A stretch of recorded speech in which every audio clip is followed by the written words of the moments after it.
Hello friends, welcome back to my channel. मैं हूं आपकी फ्रेंड वर्षा। आज की इस वीडियो में हम बात करेंगे बीएड एंट्रेंस एग्जाम के 2020 के प्रीवियस पेपर के। ये पेपर हमारा कॉमर्स का है और इंग्लिश में है। तो याद रखिए, आपको अगर हिंदी में देखना है तो हिंदी में भी हमने ऑलरेडी डिस्कस कर लिया है, तो आप उसे देख सकते हैं। आपको लेकिन स्क्रॉल करना पड़ेगा, सर्च करना पड़ेगा। आप लोग बहुत टाइम से क्वेरी है, या फिर ये भी कह सकते हैं आपकी कंप्लेन है कि सिर्फ आप हम हिंदी में प्रोवाइड कर रहे हैं, सिर्फ हम इंग्लिश में प्रोवाइड कर रहे हैं। तो देखिए, हम दोनों में प्रोवाइड कर रहे हैं। स्टार्ट करते हैं और देखते हैं 2020 में कॉमर्स में कौन कौन से क्वेश्चंस पूछे गए थे। देखिए, फर्स्ट है liability of a partner is. अब एक पार्टनर की लायबिलिटी किस तरह की होती है? Unlimited, limited to the extent of his share in profit. Third option है limited to the extent of his capital. Fourth है limited to the extent of his share of loss. बताइए।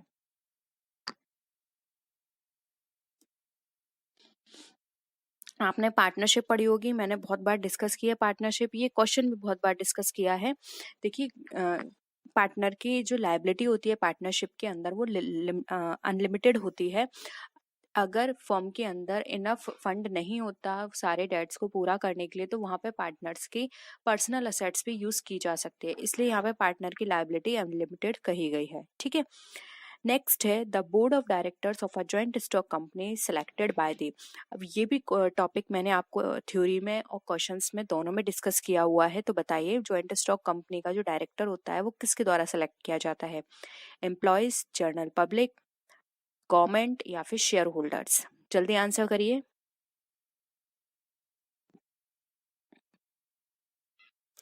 देखिए, जॉइंट स्टॉक कंपनी जो होती है, इसमें public का पैसा लगा होता है। इसीलिए उसको फेयर जो भी रिपोर्ट है वो चाहिए होती है कि कंपनी में उनका जो भी पैसा लगा है उसका किस तरह से यूज किया जा रहा है, कंपनी में सारी चीजें फेयर तरीके से चल रही हैं या नहीं। तो इस ट्रांसपेरेंसी को बनाए रखने के लिए शेयर होल्डर्स खुद अपॉइंट करते हैं वहाँ के डायरेक्टर्स। तो यहाँ पे ऑप्शन डी जो है शेयर होल्डर्स राइट आंसर हो जाएगा। नेक्स्ट मूव करते हैं। Which of the following concept has been propounded by the F.W. Taylor? बहुत सिंपल क्वेश्चन है। Committee organization, functional organization, line and staff organization या फिर लाइन ऑर्गेनाइजेशन? बताइए, F.W. टेलर ने कौन सा कॉन्सेप्ट दिया है?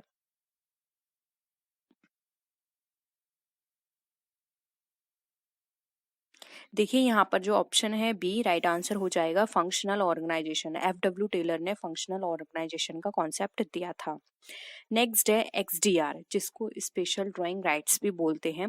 बताइए क्या है? एक लायबिलिटी है, एक पेपर गोल्ड है, एक असेट है या फिर एक इंटरनेशनल यूनिट ऑफ करेंसी है? बताइए।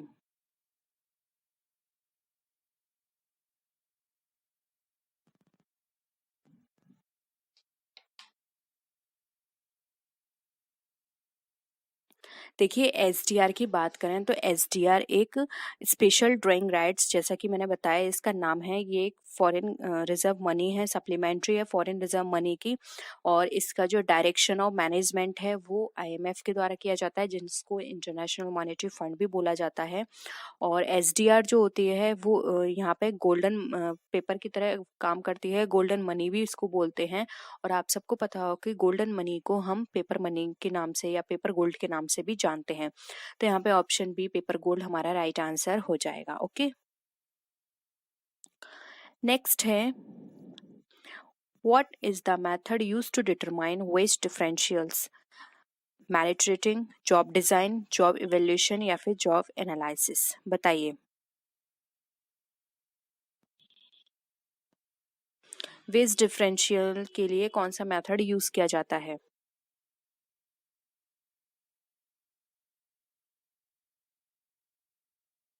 देखिए, वेज डिफरेंशियल की बात करें तो इसके लिए जो मेथड यूज किया जाता है वो है मेरिट रेटिंग। इसमें डिफरेंट हम बात करें तो कॉन्सेप्ट या फिर डिफरेंट एस्पेक्ट होते हैं, जैसे कि मिनिमम वेज रेट, एवरेज में wage rate, maximum wage rate. इसके बेसिस पर यहाँ पे वेज को डिटरमाइन किया जाता है। तो मेरिट रेटिंग यहाँ पे हमारा राइट आंसर हो जाएगा। ओके। नेक्स्ट आते हैं। अब यहाँ पर आपको बताना है which one of the following statement is false. First है closing stock given in trial balance is shown in profit and loss account. Second है depreciation affects the value of the assets. Third है interest on drawings is an income for business. Fourth है and net profit is liability to the concern. बताइए कौन सा option यहाँ पे आपको लगता है कि फॉल्स है।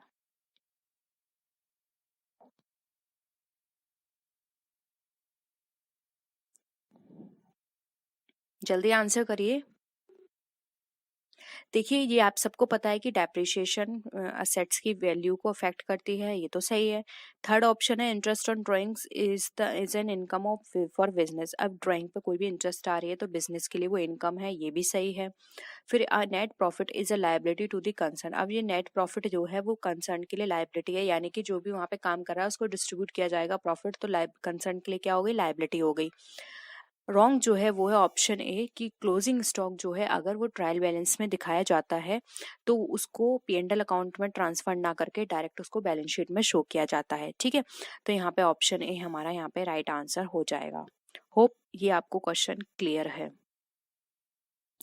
नेक्स्ट देखिए, errors in personal and real accounts affects. अब पर्सनल एंड रियल अकाउंट्स में अगर किसी भी तरह की एरर आती है तो उससे क्या इफेक्ट होगा, trading account, profit and loss account, profit and loss appropriation account या फिर बैलेंस शीट, बताइए। बहुत बार करा चुकी हूँ ये क्वेश्चंस में आपको, आपका किसी का भी आंसर गलत नहीं जाना चाहिए। देखिए सबसे पहले तो आपको ये पता होना चाहिए पर्सनल और रियल अकाउंट्स हमारे कहाँ पे शो किए जाते हैं।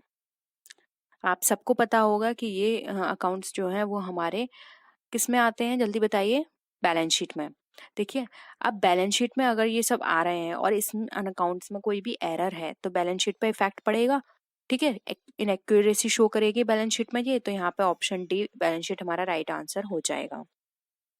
नेक्स्ट देखिए, given if gross profit ratio is 25%, net profit is 12% and sale is 21,600, what is the value of the cost of the goods sold.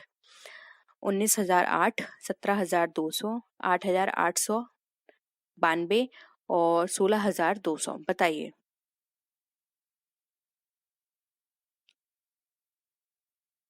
Solve करिए और जल्दी से बताइए आंसर।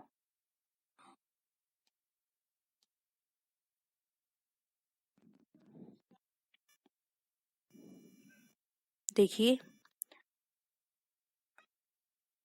करें मैं हम सॉल्व करें।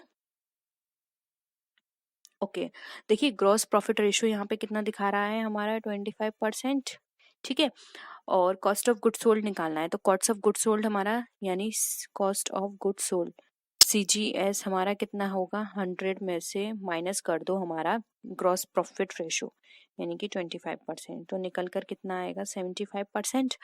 अब इस 75% को आप इस तरह से निकालिए, कितना दे रखा है हमारा cell 21,600 multiplied 75 divided by 100।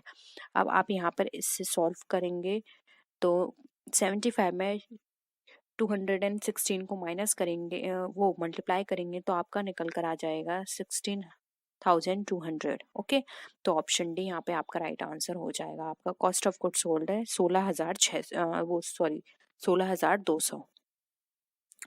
Next question है, विच of the following is an example of non cash expenses. अब नॉन कैश एक्सपेंसेस का एग्जाम्पल आपको बताना है, depreciation, wages and salaries, rent of the premises, telephone expenses, बताइए।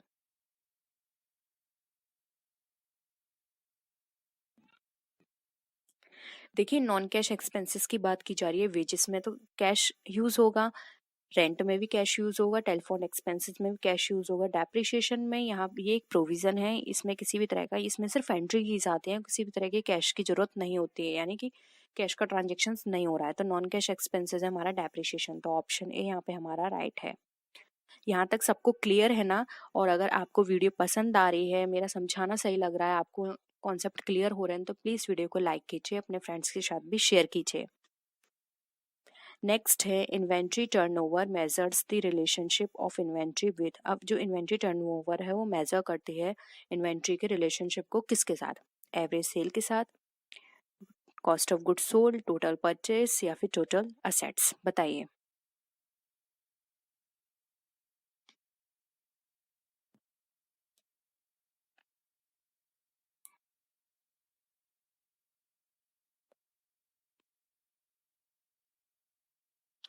देखिए यहाँ पर इन्वेंट्री टर्नओवर रेशियो की बात करें तो ये कॉस्ट ऑफ गुड्स सोल्ड के साथ रिलेशनशिप बताती है इन्वेंट्री का, इसलिए यहाँ पे ऑप्शन बी हमारा cost of goods sold right answer हो जाएगा।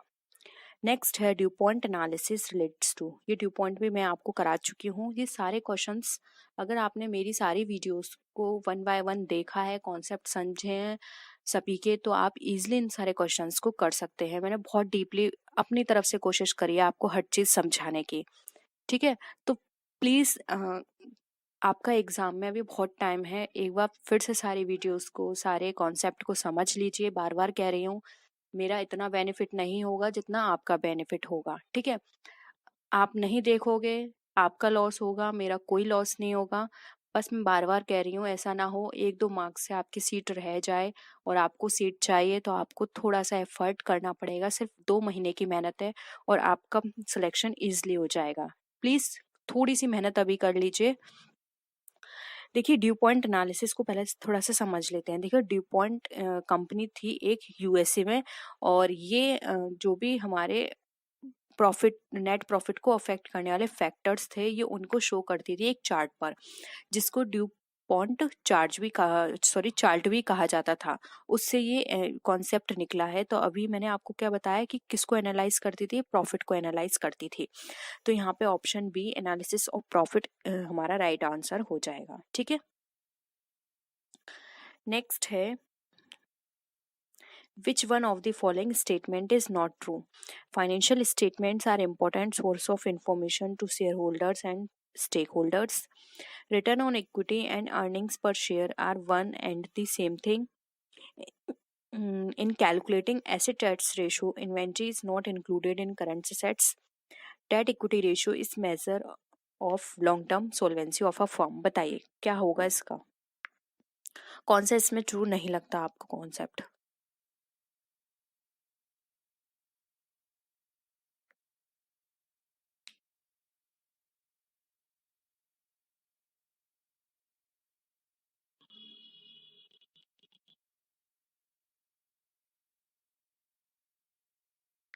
देखिए यहाँ पर जो कॉन्सेप्ट हमारा दे रखा है सेकंड ऑप्शन, वो यहाँ पर रॉन्ग है। यहाँ पे ये सही नहीं है, क्योंकि देखिए शेयर होल्डर फंड्स जो होता है वो हमारा जो रिटर्न ऑन इक्विटी होती है उसको कैलकुलेट करने के लिए यूज़ किया जाता है, और जो भी हमारे नंबर्स ऑफ शेयर्स हैं वो यूज़ किए जाते हैं हमारे अर्निंग पर शेयर को कैलकुलेट करने के लिए, ठीक है। तो ये दोनों सेम थिंग नहीं है, ये दोनों अलग अलग चीज़ हैं। इसलिए यहाँ पे ऑप्शन बी जो है वो हमारा यहाँ पे राइट नहीं है, ठीक है। नेक्स्ट है अ डिवेंचर डज नॉट हैव। अब एक डिवेंचर में क्या चीज़ नहीं होती? Fixed interest rate, maturity period, voting right या फिर प्रायोरिटी इन लिक्विडेशन। बताइए। बहुत ही सिंपल है, आपने डिवेंचर शुरू से पढ़ रखे हैं। बताइए क्या होगा आंसर।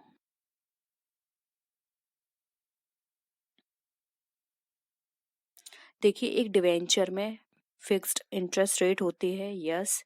मैच्योरिटी पीरियड होता है, यस ये भी करेक्ट है। प्रायोरिटी इन लिक्विडेशन होता है, ये भी सही है। सही क्या नहीं है वो है हमारा वोटिंग राइट्स। अब आप सबको पता है वोटिंग राइट्स किसको मिलते हैं? वोटिंग राइट्स मिलते हैं इक्विटी शेयर होल्डर्स को, ठीक है। डिवेंचर होल्डर्स को नहीं मिलते, इसलिए ऑप्शन सी हमारा वोटिंग राइट यहाँ पे राइट आंसर है।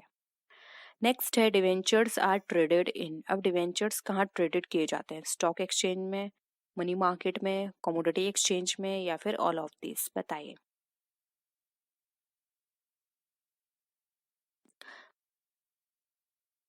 देखिए राइट आंसर है यहाँ पे ए, डिवेंचर्स हमेशा ट्रेड किए जाते हैं स्टॉक एक्सचेंज में, ठीक है। ऑप्शन ए राइट है। नेक्स्ट है certificate of deposit can be issued for a maximum maturity period of. अब जो सर्टिफिकेट ऑफ डिपॉजिट है उसका मैक्सिमम मैच्योरिटी पीरियड आपको बताना है, 45 डेज, 60 डेज, 12 मंथ्स या फिर 90 डेज।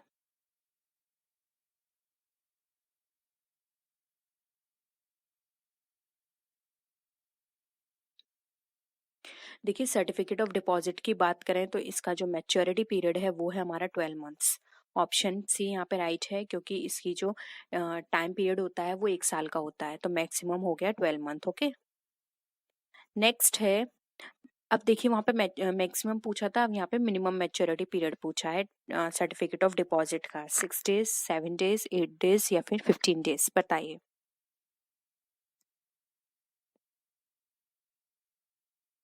देखिए यहाँ पे मिनिमम पीरियड की बात करें तो वो है हमारा 7 डेज, ऑप्शन बी यहाँ पे हमारा करेक्ट है।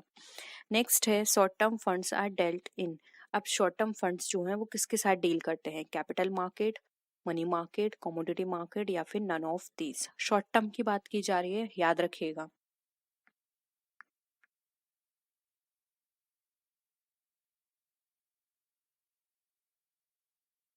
देखिए शॉर्ट टर्म की बात करें तो शॉर्ट टर्म फंड्स जो होते हैं वो डील करते हैं मनी मार्केट में, और अगर हम लॉन्ग टर्म की बात करें तो लॉन्ग टर्म हमारे कैपिटल मार्केट में डील करते हैं। ठीक है, यानी वहां पर उनको सेल किया जाता है। तो ऑप्शन यहाँ पे बी जो है वो हमारा करेक्ट आंसर हो जाएगा। ठीक है, यहाँ तक आपको सब चीज क्लियर है ना? कोई भी पॉइंट में आपको डाउट लगता है या फिर किसी का आपको मीनिंग पूछना है, प्लीज क्लास में नहीं, आप उनका स्क्रीनशॉट लीजिए या फिर मुझे टेलीग्राम पर स्क्रीनशॉट भी दे सकते हैं, मैसेज भी कर सकते हैं पर्सनली। कोई प्रॉब्लम नहीं है, कोई भी प्रॉब्लम है वहां जाके आप डायरेक्ट मुझे मैसेज करिए, मैं आपको वहां पे रिप्लाई कर दूंगी। ओके, कोई भी डाउट मत रखिए, अपने सारे कॉन्सेप्ट क्लियर रखिए क्योंकि एग्जाम खराब नहीं होना चाहिए। ठीक है, अब देखिए यहाँ पर नेक्स्ट क्वेश्चन पे आते हैं। Treasury bill period. Treasury bill period जो है वो जर्नली कितने टाइम का होता है, आपको ये बताना है। 91 डेज, 182, 364 या फिर ऑल ऑफ दीज। यहाँ पे जर्नली बात की जा रही है, ये नहीं है कि उसका टाइम पीरियड पूछा है। ओके, जर्नली यानी जर्नली में यानी कि आपको मैक्सिमम टाइम पीरियड बताना है।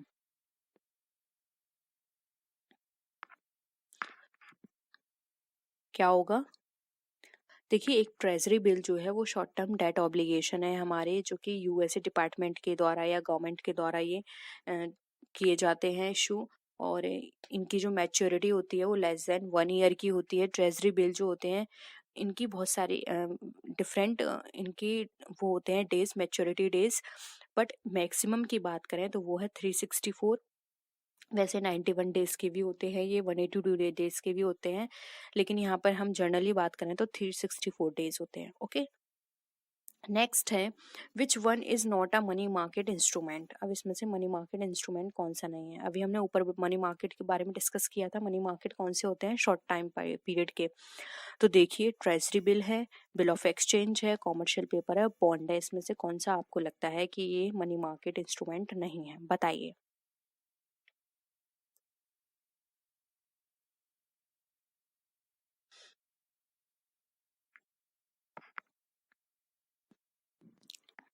देखिए treasury bill less than 1 year है, bill of exchange less than 1 year है, commercial paper less than 1 year है। और मनी मार्केट में आपको पता है शॉर्ट टर्म यहाँ पे जो हमारे इंस्ट्रूमेंट्स होते हैं वो ट्रेड किए जाते हैं जो लेस देन 1 ईयर के होते हैं।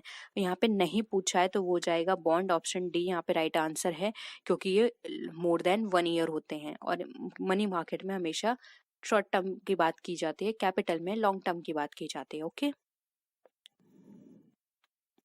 नेक्स्ट क्वेश्चन देखिए, क्लियर है सबको ये? When a right to purchase securities is given, it is known है। जब राइट होता है परचेज करने का किसी भी सिक्योरिटी को, तो कौन सा ऑप्शन यूज किया जाता है? Call option, put option, call and put option या फिर ऑल ऑफ दीज, बताइए।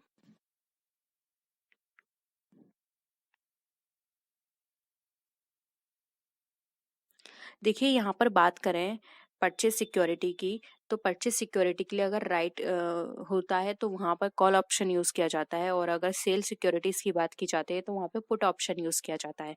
तो यहाँ पर इसका राइट आंसर हो जाएगा ए, कॉल ऑप्शन। नेक्स्ट है विच of the following statement is true. New issue market deals with new securities, new issue market deals existing securities, new issue market deals with listed securities, new issue market deals with only debt securities, बताइए। इसमें true की बात की जा रही है। देखिए पहले आप आंसर करिए, फिर मैं इसके बारे में हम डिस्कस करते हैं।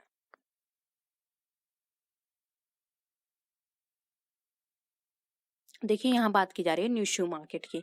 नाम से ही पता चल रहा है न्यू इश्यू मार्केट मतलब जहाँ पे न्यू सिक्योरिटीज इश्यू की जा रही हैं। तो न्यू इश्यू मार्केट जो होते हैं वो डील करते हैं न्यू सिक्योरिटीज में, एग्जिस्टिंग में नहीं करते, लिस्टेड में नहीं करते, ओनली डेट में नहीं करते। ऑप्शन ए यहाँ पे हमारा राइट है।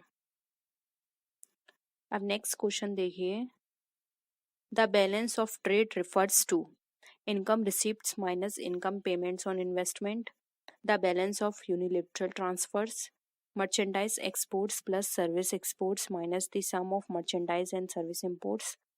डी ऑप्शन है merchandise exports minus merchandise imports. बताइए, बैलेंस ऑफ ट्रेड की बात की जा रही है।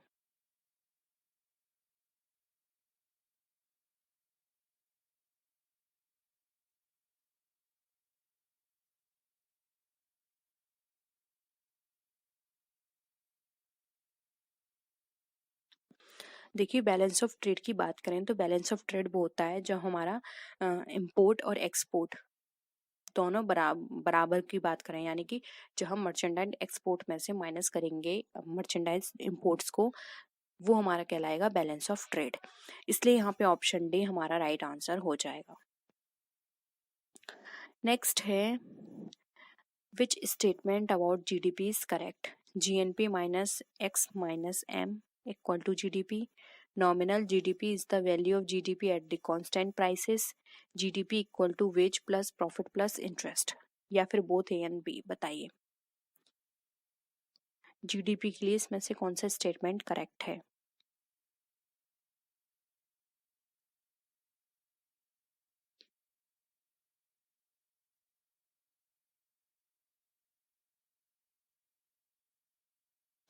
देखिए, जीडीपी हमारा जो फुल फॉर्म है इसकी ग्रॉस डोमेस्टिक प्रोडक्ट, ये एक मॉनेटरी मेजर है मार्केट वैल्यू का, और जो भी फाइनल गुड्स और सर्विसेज होती हैं उसके बेसिस पर होता है ये अकाउंट, और एक अकाउंटिंग ईयर का होता है ये कैलकुलेट किया जा सकता है दो मेथड से। अब एक मेथड तो देखो हमारा ये हो गया GNP minus X minus M equal to GDP. Second method हो गया नॉमिनल जीडीपी की जो वैल्यू है, ठीक है, वो कांस्टेंट प्राइसेस पर हो। तो यहाँ पर बोथ ए एंड बी दोनों ही मेथड हमारे करेक्ट है, इसलिए ऑप्शन बी डी जो है बोथ ए एंड बी हमारा राइट आंसर हो जाएगा। अब नेक्स्ट देखिए, which of the following is added to national income while calculating personal income? अब पर्सनल इनकम को कैलकुलेट करते समय हम नेशनल इनकम में क्या क्या चीज़ों को ऐड करते हैं? Transfer payments to individuals, social security contributions, corporate taxes, या फिर अनडिस्ट्रीब्यूटेड प्रॉफिट्स।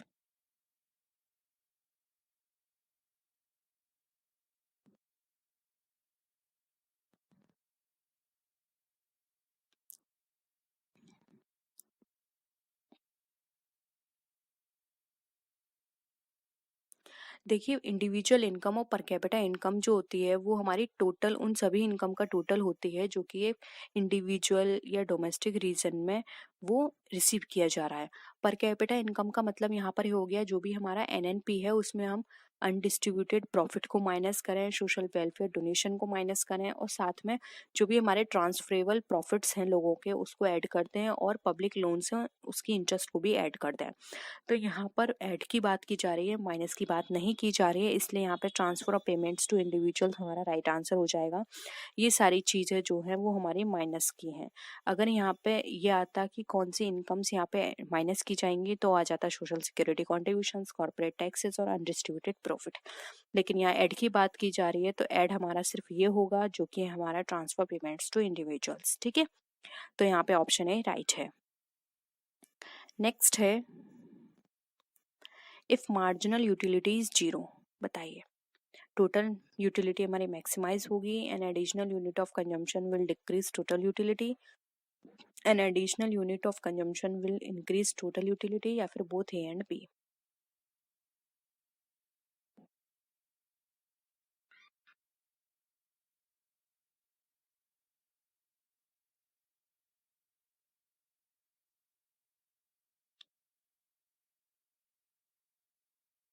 देखिए, यहाँ पर बात करें मार्जिनल यूटिलिटी जीरो की तो वो तब होगी जब हमारा टोटल यूटिलिटी क्या होगी, मैक्सिमाइज होगी, इसलिए ऑप्शन ए यहाँ पे हमारा राइट आंसर है।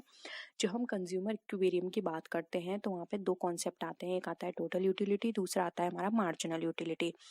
मार्जिनल यूटिलिटी कन्वर्ट होती है जीरो में टोटल यूटिलिटी जो हमारी मैक्सिमम आ जाती है। ठीक है, तो ये इसका कॉन्सेप्ट चलता है, टोटल यूटिलिटी मैक्सिमम है तो मार्जिनल यूटिलिटी हमारी जीरो होगी।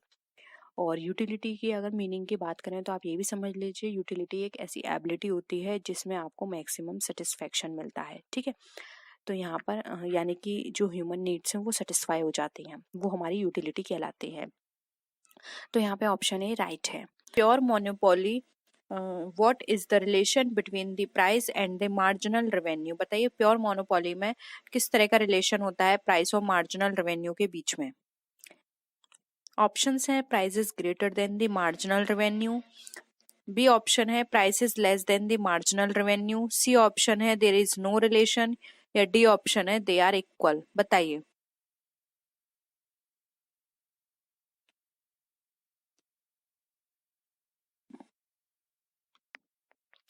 देखिए प्योर मोनोपोली की बात की जा रही है, तो प्योर मोनोपोली में जो प्राइस होते हैं और मार्जिनल रेवेन्यू होता है वो इक्वल रहते हैं, इसलिए यहाँ पे ऑप्शन डी हमारा राइट आंसर हो जाएगा। नेक्स्ट क्वेश्चन है, विच of the following is a characteristic of pure monopoly? Low price elasticity of demand, low barriers of entry, close substitution products, या फिर परफेक्ट इंफॉर्मेशन? बताइए।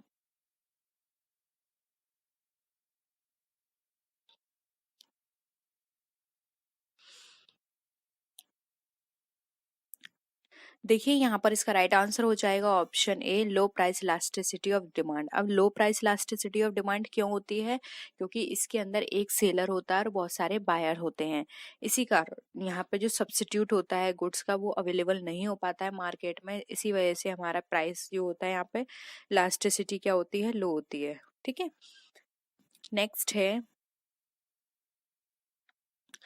an individual demand curve slopes downward to the right because of the. अब एक individual का demand curve slope जो होता है वो डाउनवर्ड होता है राइट साइड में, क्योंकि working of the law of diminishing marginal utility, substitution effect of decrease in price, income effect of fall in price, या फिर ऑल ऑफ द अबव? बताइए।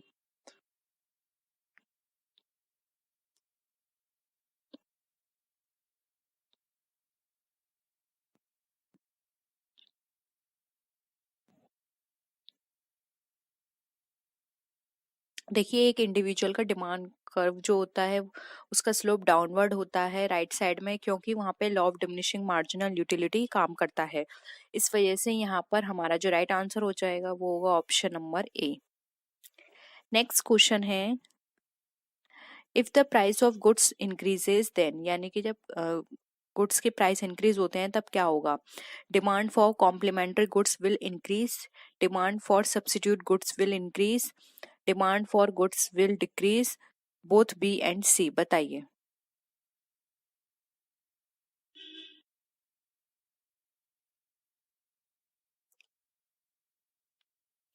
प्रैक्टिकली समझ के चलिए ये क्वेश्चन, जब किसी भी प्रोडक्ट के प्राइस बढ़ते हैं तो क्या होगा? आप दूसरा प्रोडक्ट देखेंगे, यानी कि उसका सब्स्टिट्यूट की डिमांड बढ़ जाएगी और उस प्रोडक्ट की डिमांड क्या हो जाएगी, डिक्रीज हो जाएगी। तो बी और सी ऑप्शन सही है, इसलिए ऑप्शन डी यहाँ पे बोथ बी एंड सी हमारा राइट आंसर हो जाएगा। ठीक है, नेक्स्ट है, विच of the following is not a feature of oligopoly? अब इसमें से कौन सा ओलिगोपोली का फीचर नहीं है? Small number of sellers, absence of mutual dependence of firms, possibility of firm forming cartel, या फिर all of the above? बताइए क्या होगा आंसर।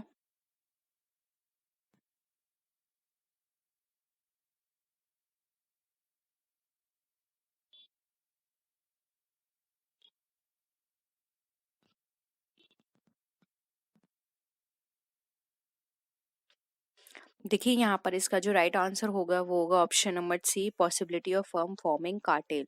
ये इसका फीचर नहीं है, जबकि ओलिगोपोली में स्मॉल सेलर्स की भी बात करते हैं, म्यूचुअल डिपेंडेंस फर्म की जो होती है वो एब्सेंस होती है, लेकिन यहाँ पे फॉर्मिंग कार्टेल की पॉसिबिलिटी नहीं होती है, इसलिए ऑप्शन सी यहाँ पे हमारा राइट है। नेक्स्ट क्वेश्चन है, under perfect competition a firm even after incurring losses continues production till, यानी कि एक फर्म जो इनकर कर रही है लॉस, फिर भी वो कब तक अपना प्रोडक्शन कंटिन्यू करती है? जब उसका प्राइस इक्वल टू एसी होगा, प्राइस इक्वल टू एफसी होगा, प्राइस इक्वल टू एवीसी होगा, या फिर प्राइस इक्वल टू टीसी होगा? बताइए।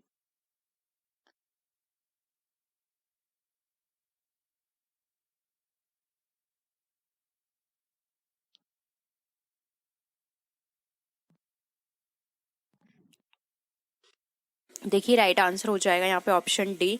जब प्राइस और टोटल कॉस्ट इक्वल होगी तब तक वो कंटिन्यू रखेगा अपना प्रोडक्शन, और अगर यहाँ पे प्राइस टोटल कॉस्ट से कम जाता है तो यहाँ पे यानी कि टोटल कॉस्ट प्रोडक्ट की ज़्यादा है और प्राइस उसको कम मिल रहा है, तब वो यहाँ पे अपना जो प्रोडक्शन है वो वहाँ पे बंद कर देगा। तो यहाँ पे ऑप्शन डी राइट है। नेक्स्ट क्वेश्चन है the law equi marginal utility otherwise called है, यानी कि इक्यू मार्जिनल यूटिलिटी का लॉ जो है वो क्या कहा जाता है? Law of substitution, law of diminishing marginal utility, law of negative returns या फिर नन ऑफ दीज।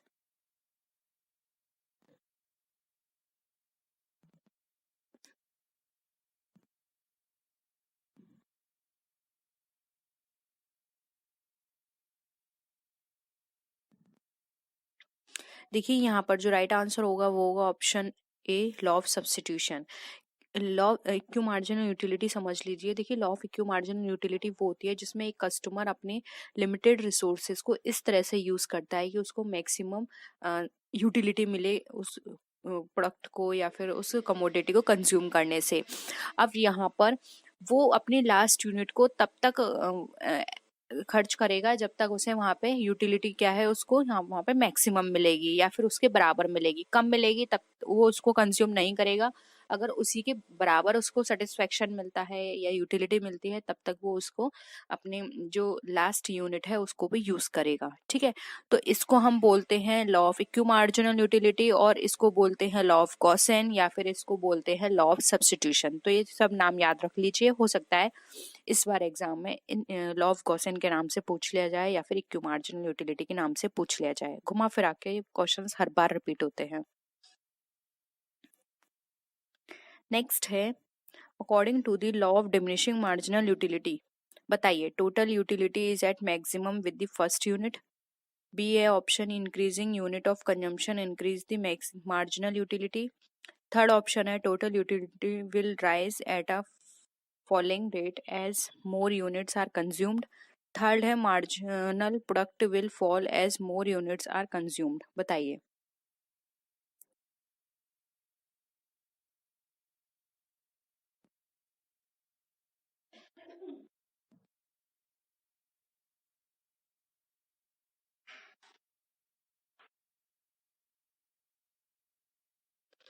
देखिए यहाँ पर इसकी बात करें तो यहाँ पर इसका जो राइट आंसर हो जाएगा वो होगा option number B. Law of diminishing marginal utility के अंदर जो भी इंक्रीज होती है कंजम्पशन की यूनिट वो मार्जिनल यूटिलिटी, यानी कि law of diminishing marginal utility में क्या है कि जैसे जैसे वो कंजम्पशन अपना इंक्रीज करेगा उसका मार्जिनल यूटिलिटी इंक्रीज होती जाएगी, लेकिन अगर जरूरत से ज्यादा वो कंजम्पशन करेगा तो फिर ये डिक्रीज में भी जा सकती है। ठीक है, तो यहाँ पे ऑप्शन बी हमारा राइट है। नेक्स्ट है which of the following statement related to perfect competition is not correct? The price elasticity of demand is infinity. AR is equal to MR. Buyers have perfect knowledge of market. Fourth है firms earn supernormal profit in the long run। बताइए।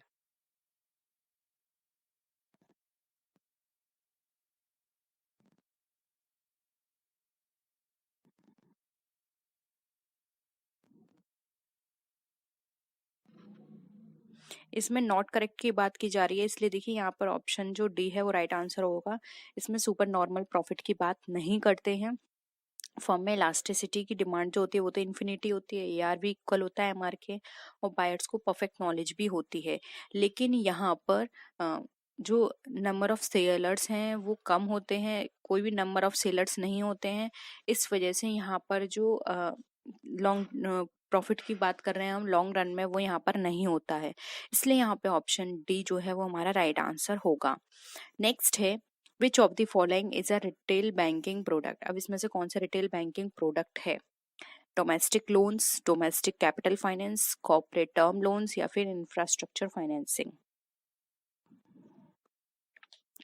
Retail banking की बात कर रहे हैं तो इसको consumer banking भी बोलते हैं, और ये एक तरह का मास मार्केटिंग बैंकिंग है जिसके अंदर जो इंडिविजुअल कस्टमर्स हैं वो लोकल ब्रांचेस को यूज करते हैं। जो भी लार्ज कॉमर्शियल बैंक्स होती हैं उनकी लोकल ब्रांचेस को यूज करते हैं, सर्विस वहाँ पे उनको लेते हैं, जैसे कि सेविंग्स हो गई और चेकिंग अकाउंट्स हो गया, मॉर्गेज हो गया, पर्सनल लोन्स हो गए, डेबिट क्रेडिट कार्ड्स हो गए, सर्टिफिकेट ऑफ डिपॉजिट्स हो गए। तो इससे आप समझ गए होंगे मैं क्या कहना चाह रही हूँ। आंसर करिए। देखिए राइट आंसर हो जाएगा ए, डोमेस्टिक लोन्स। ठीक है, अब नेक्स्ट देखिए। प्रिंट यहाँ पे आपको शायद थोड़ा क्लियर ना लगे तो मैं बोल रही हूँ, प्लीज ढंग से समझ लीजिए। Which of the following organization issues the rules of global trade. Global trade में यहाँ पे जो ऑर्गेनाइजेशंस हैं वो कौन सी हैं? वर्ल्ड ट्रेड है, इंटरनेशनल मॉनेटरी फंड है, वर्ल्ड ट्रेड ऑर्गेनाइजेशन है, या फिर इंटरनेशनल फाइनेंस कॉर्पोरेशन है। देखिए यहाँ पे ग्लोबल ट्रेड की बात की जा रही है, तो ग्लोबल ट्रेड के लिए जो ऑर्गेनाइजेशन है जो रूल्स बनाती है वो है world trade organization, WTO। Okay, next है,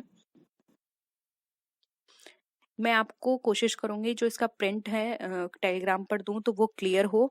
तो यहाँ पर आप ऐसे ही समझ लीजिए, मैं आपको बोल के समझा रही हूँ, और लेकिन प्रिंट में आपको कोशिश करूंगी वहां पे क्लियर दूं। ठीक है, in the field of banking sector what is the full form of ECS?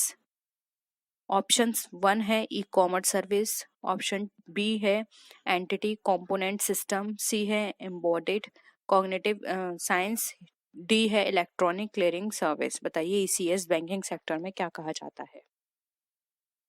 देखिए ECS की बात करें तो बैंकिंग सेक्टर में इसको बोलते हैं इलेक्ट्रॉनिक क्लियरिंग सर्विस। तो ऑप्शन डी यहाँ पे हमारा राइट है। नेक्स्ट है,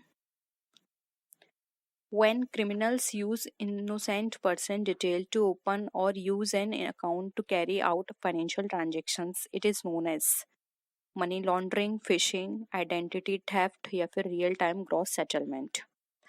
देखिए जब भी कोई भी क्रिमिनल किसी भी पर्सन की पर्सनल डिटेल्स को यूज करके उसके अकाउंट को वहाँ पे यूज करते हैं तो उसको बोला जाता है फिशिंग। तो ऑप्शन बी यहाँ पे हमारा राइट है। नेक्स्ट क्वेश्चन है, fixed deposit is also referred to as term deposit, recurring deposit, demand deposit, या फिर करंट डिपॉजिट। बताइए।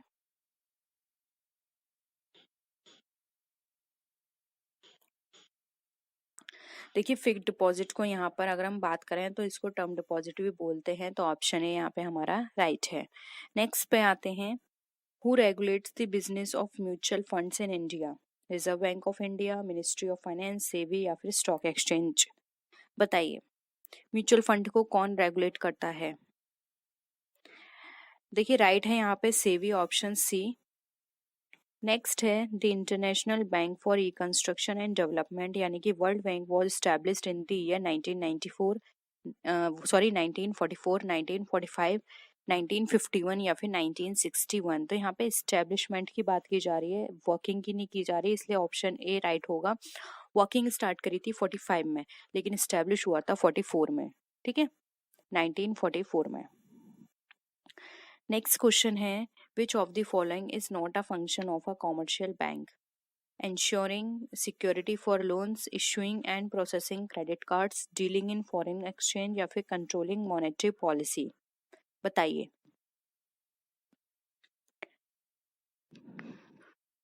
कौन सा इसमें कॉमर्शियल बैंक का फंक्शन नहीं है? तो राइट आंसर है डी, कंट्रोलिंग मॉनेटरी पॉलिसी। ये मॉनेटरी पॉलिसी को कंट्रोल करने का काम हमारा सेंट्रल बैंक यानी RBI का होता है, ये कॉमर्शियल बैंक का काम नहीं होता है। नेक्स्ट है, Narasimham committee was related to higher education reforms, tax structure reforms, banking structure reforms, या फिर मेडिकल फैसिलिटी रिफॉर्म्स। बताइए। देखिए जो नरसिंघम कमेटी है ये बैंकिंग स्ट्रक्चर रिफॉर्म्स के लिए इस्टेब्लिश की गई थी, इसलिए यहाँ पे ऑप्शन सी जो है वो हमारा राइट आंसर हो जाएगा। नेक्स्ट आते हैं, अब यहाँ से प्रिंट सही है। As per companies act 2020 a company can be reformed. अब एक कंपनी किस तरह रिफॉर्म्ड हो सकती है? Even with 1%, with not less than 2%, with a minimum of 7%, या फिर with a minimum of 50%। बताइए। अकॉर्डिंग टू 2013 आपको बताना है। देखिए अकॉर्डिंग टू 2013 की बात करें तो उसमें ये कहा गया है कि एक कंपनी 1% के साथ भी स्टैब्लिश हो सकती है, फॉर्म की जा सकती है, इसलिए यहाँ पे ऑप्शन ए राइट है। नेक्स्ट आते हैं, if all the partners are insolvent except one. Options हैं, only one partnership is dissolved, partnership agreement is dissolved, the insolvent partners are automatically thrown out from the business, या फिर D है, partnership form is dissolved. बताइए।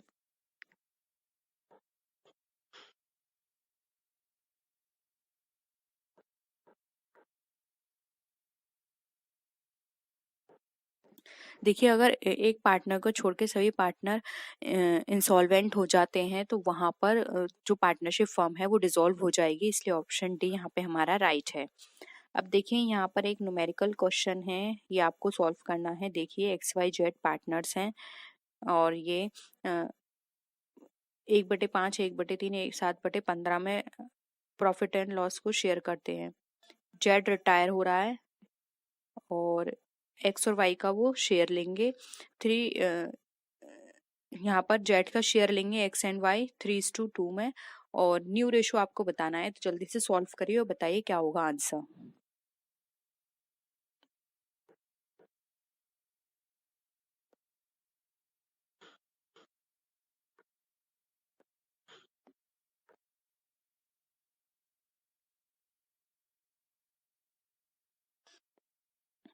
जल्दी करिए।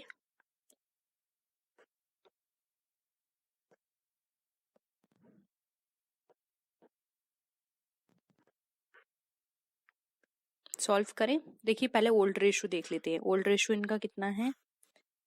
1/5, 1/3, 60/15। अब यहाँ पे नीचे 5, 3, 15 है, तो इसका एलसीएम ले लीजिए, 15 आया। अब यहाँ पर क्या है? 1/5। अब इसका देखिए, 5 से 5 का आप करेंगे तो कितना आ जाएगा? 5 तिया 15 होता है, 3 पंजे होता है, और ये 7 का 7 आ जाएगा, तो 3, 5, 7 हो गया।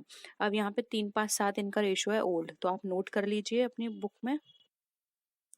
ठीक है, 3, 5, 7 हो गया ओल्ड रेशो। अब गेनिंग रेशो निकालते हैं, तो एक्स का गेनिंग रेशो होगा, ओल्ड रेशो है 7/15, और अभी जो निकल कर आया वो, सॉरी, 7/15 तो सी का था, जेड का था। अब इसका कितना निकला था? 3/5। तो इसका निकालिए।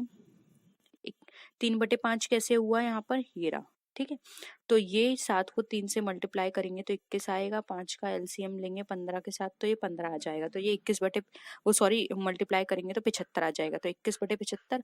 अब वाई का निकालिए, तो 7/15 इंटू 2/5, तो 7 दूनी कितना हो गया? 14, और 5 को 15 से मल्टीप्लाई किया तो 75। तो ये कितना हो गया? 21/75, और 21/75 और 14/75, ये इनका गेनिंग रेशो हो गया।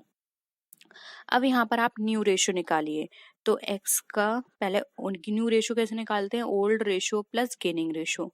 तो 3/15 इसका ओल्ड रेशो था, गेनिंग रेशो कितना है? 21/75। इनको ऐड करेंगे तो आपका कितना निकल कर आएगा? 15 और 21, 15 प्लस 21 कितना होता है?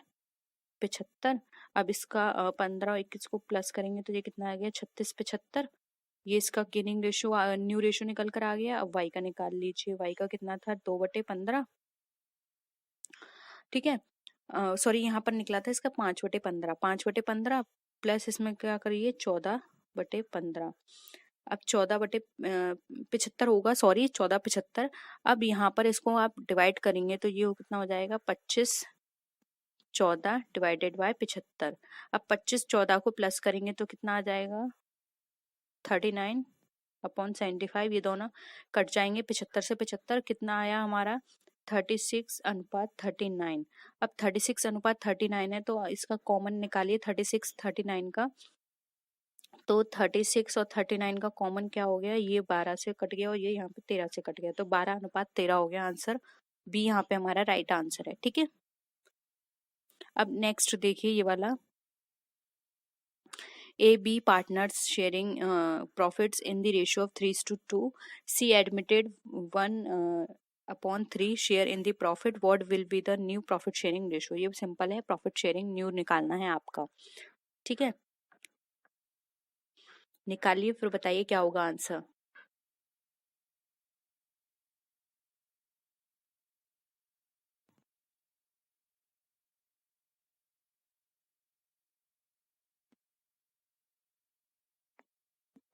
देखिए निकालते हैं, सी का कितना पार्ट है 1/3, तो 1 में से 1/3 माइनस करेंगे तो रिमेनिंग कितना बचा 2/3। अब इस 2/3 में से निकालते हैं ए का शेयर। ए का शेयर कितना है यहाँ पे 3 और 5, तो 3/5 मल्टीप्लाइड बाय 2/3। 2/3 इससे इसको मल्टीप्लाई करेंगे तो कितना आ गया 6 नीचे का एलसीएम लेंगे तो ये आ जाएगा 15। ये हो गया हमारा एक्स का। अब यहाँ पे वाई का निकालते हैं, वाई का कितना होगा 2/5 ये वाला, ठीक है 2/5। और फिर कितना निकला था 2/3 बचा था 2/3, तो इसका नीचे का एलसीएम ले लिया 5 और 3 का, तो ये हो गया 15। और 2 का 2 से मल्टीप्लाई किया तो कितना हो गया 4। तो यानी एक्स का हमारा कितना निकल कर आया था 6/15 और वाई का कितना निकल कर आया 4/15। ठीक है, अब यहाँ पे 15 से 15 को काट दिया, कितना बचा, या फिर आप ऐसे करिए, एक्स का आया 615, वाई का आया 415, और 415 है, और वन का कितना था, वन का था 1/3। अब नीचे का एलसीएम ले लीजिए तो नीचे कितना आ जाएगा हमारा 15, और यहाँ पे कॉमन कितना है 4, 6 4 और 1 5, तो यहाँ पे ऑप्शन सी हमारा राइट आंसर आ जाएगा। ठीक है, सिंपल है। अब नेक्स्ट देखिए, A company limit X company limited purchase assets worth rupees 28,80,000. The company paid the purchase consideration by issuing debentures of ₹100 each at 4% discount, यानी 4% का डिस्काउंट है। तो अब यहाँ पर आपको वेंडर की issue number of debenture issue to the vendor आपको ये बताने हैं, उस असेट्स जो भी वेंडर था उस असेट्स का, उसको कितने डिवेंचर्स यहाँ पे इशू किए गए, बताइए।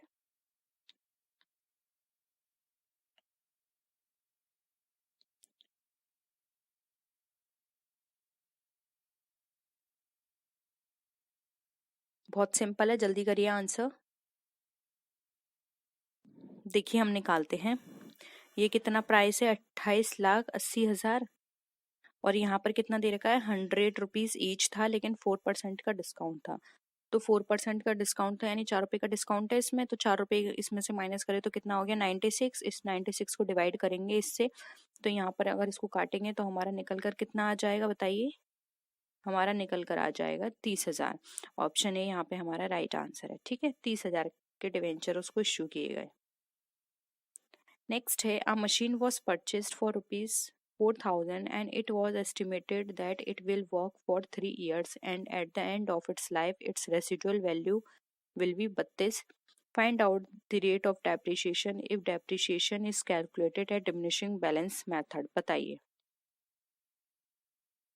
पहले आपको इसका फॉर्मूला पता होना चाहिए, तो फॉर्मूला मैं आपको बता देती हूँ। देखिए 1 माइनस जो भी लाइफ है मशीन की वो, फिर यहाँ पे अंडर रूट में जाएगी scrap value divided by cost machine की मल्टीप्लाइड बाय 100। ये फॉर्मूला है, इससे करिए। चलिए, फॉर्मूला मैंने आपको पहले ही बता दिया, आप सॉल्व करिए।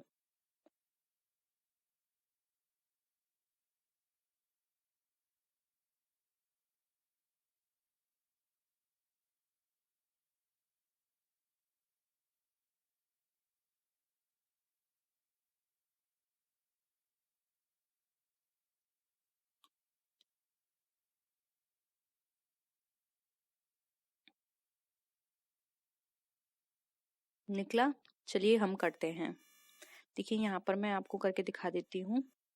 फॉर्मूला क्या था 1 माइनस, फिर क्या था इसकी लाइफ कितनी है, लाइफ कितनी है 3 साल की, तो 3 यहाँ लिख दिया। अंडर रूट में स्क्रैप वैल्यू लिखनी थी, तो स्क्रैप वैल्यू कितनी है 32 है, और नीचे कॉस्ट बतानी थी वो 4,000 है।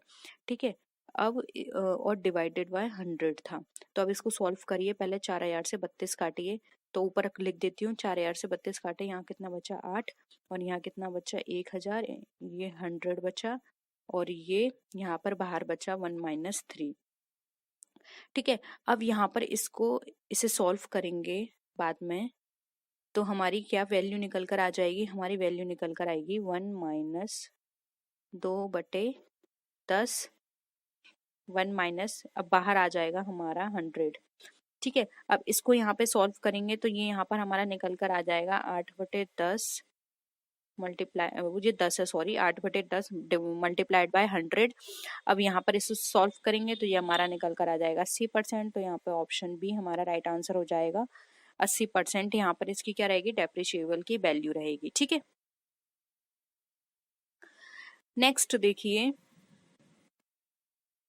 Sunidhi trial balance contain the following information: discount received 1200, provision for discount on creditors 1800, create a provision for discount on creditors 1600, the amount to be credited to profit and loss. बताइए प्रॉफिट एंड लॉस कितना जाएगा। मैं यहाँ पे नीचे आपको नहीं तो सॉल्व करके बता देती हूँ। ठीक है भाई, मैं बता देती हूँ, शायद आप लोग नहीं कर पाएंगे ये। तो पहले हम यहाँ पर अकाउंट बनाएंगे प्रोविजन फॉर डिस्काउंट और क्रेडिटर्स अकाउंट का। ठीक है, तो ये आपका हो गया पर्टिकुलर, ये हो गया अमाउंट, ये हो गया पर्टिकुलर, ये हो गया अमाउंट। ठीक है, अब यहाँ पर क्या बोल रहा है, डिस्काउंट कितने का था, इस पे रिसीव्ड हुआ 1200 का, तो ये 1200 प्राइस यहाँ लिख दीजिए। फिर यहाँ पर ये डिस्काउंट कितना लेकर आई थी, 1600 रुपये का। ठीक है, तो ये 1600 का डिस्काउंट लेकर आई। फिर इन्होंने कितना दिया, 1800 रुपये यहाँ पे प्रोविजन बना के रखे हैं ये। तो अभी 1600 और 1200 कितने हुए, 2800। अब 2800 में से 1800 माइनस करेंगे तो हमारा कितना निकल कर आ जाएगा, 1000। तो ये पेंडल में कितना जाएगा, 1000। तो ऑप्शन ए यहाँ पे 1000 हमारा राइट आंसर हो जाएगा। ठीक है ना, क्लियर है सबको, सिंपल था। दोबारा से क्वेश्चंस को सॉल्व करिए ये सारे, क्योंकि 2020 में न्यूमेरिकल पार्ट थोड़ा ज़्यादा पूछा गया था। अब तक ऐसा नहीं था कि न्यूमेरिकल पार्ट पूछा जा रहा है, लेकिन इस बार थोड़ा लंबी प्रोसेसिंग थी, उसको सॉल्व करने में थोड़ा टाइम ज़्यादा लगेगा। तो अगर आपको न्यूमेरिकल पार्ट नहीं है आपका स्ट्रॉन्ग, तो न्यूमेरिकल पार्ट भी स्ट्रॉन्ग कर लीजिए, क्योंकि 3 से 4 क्वेश्चंस आए हैं और 3 से 4 क्वेश्चंस छोड़ना सही नहीं है।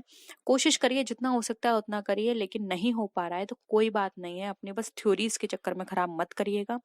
और वीडियो कैसी लगी जरूर बताइएगा, अपने फ्रेंड्स के साथ शेयर कीजिएगा, वीडियो को लाइक कीजिए। और आप लोग बोलते हैं कि वीडियो का नोटिफिकेशन आप तक नहीं जाता है, तो प्लीज एक बार फिर से बेल आइकन देख लीजिए। हो सकता है कि आपने ठीक से उसको प्रेस ना किया हो, तो इस वजह से आपको नोटिफिकेशन नहीं मिलता हो। ठीक है, कोई भी क्वेरी हो आप नीचे टेलीग्राम पर या फिर कमेंट सेक्शन में बता सकते हैं। नेक्स्ट वीडियो में फिर मिलते हैं। और हाँ, इसका पीडीएफ आपको टेलीग्राम ग्रुप पर मिल जाएगा। आप तो ग्रुप पर आपको पीडीएफ मिल जाएगी रात तक। और कोई भी क्वेरी हो तो प्लीज जरूर बता सकते हैं। नेक्स्ट वीडियो में फिर मिलते हैं और अच्छी वीडियोस के साथ। तब तक के लिए टेक केयर, बाय बाय।